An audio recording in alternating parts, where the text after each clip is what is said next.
আমি আমি আমি না বলতাম কি রে বাবা কেন বলে এই কথা, আমার দিদি আমাকে কত বড়, তো দিদিকে বলে না কেন, আমাকে কেন বলে? তো পিতা ঠাকুরঘরটা খুব সুন্দর। হ্যাঁ, ঠাকুরঘরটা খুব সুন্দর।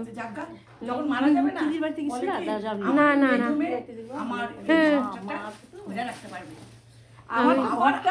এই আমি ভিডিও করে নিয়ে যাচ্ছি, দেখাবো সবাইকে। শোনো না, আমার ঘরটা গেলে পরে তুমি আসতে পেরে যাবে। আমার তো ঘর ভাঙবো, সারদার সঙ্গে এসেছি পল্লী মঙ্গলে, সব ভাঙা চুরা ঘরটা আমার। এই ঘরটা ভাঙবো, সারদার সঙ্গে সবাই রয়েছে, সবার সাথে সারদার সঙ্গে এসেছি এই পল্লী মঙ্গলে এসেছি। থাকলাম সব 5 স্টার হোটেলে, কাকিমার বাড়িতে ফাইভ স্টার অনেকে আছে, সবাই আছে। এত সুন্দর মঠে দেখো দেখছো না, কি ভালো ঠাকুর ঘরটা, কি ভালো লাগছে। সব একটা পায়খানা দিয়ে সব আলাদা আলাদা রুমে আমাদের সঙ্গে রেখেছে। ওই যে ভাই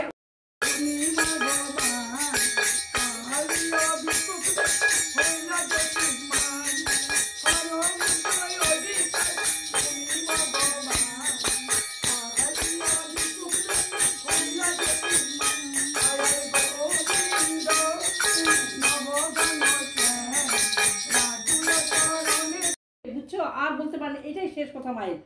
মা আধা আধা করে তখন বলছে যে আমি তোমাদের একটা শেষ কথা বলে যাই, বলেছে পর কেউ নয়, সব আপন।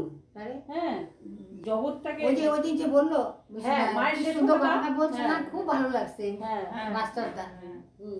সেটাই বলছি, এটা কি আমরা মনে রাখতে পারি? না। পর কেউ মা না, সেটাই পর তো। কেউ নয় মা। হ্যাঁ, সবাই আপন, জগৎটাকে আপন করে নাও নিজের মতন করে, তাহলে দোষ কারো দেখবে না মা। প্রথম কথাই এটা বললাম, মার কথা সব দোষ কারো দেখবে না, দোষ দেখবে নিজে। হ্যাঁ, পর কেউ নয় গো মা, জগৎটাকে আপন করে নাও। আমরা কি পারি? প্রতি মুহূর্তে সবার পদে পদে। তাই আমি স্বপনদাকে বললাম, মেজে বৌদির, তাই স্বপনদাকে বললাম ওখানে কাশি এক বিশেষ মহারাজের যে ভাষণ শুনে আসলাম, বলছে মানুষের শেষ জীবনে যে আমরা বলি না ওর ব্যবহারটা কি খারাপ হয়ে গেছে,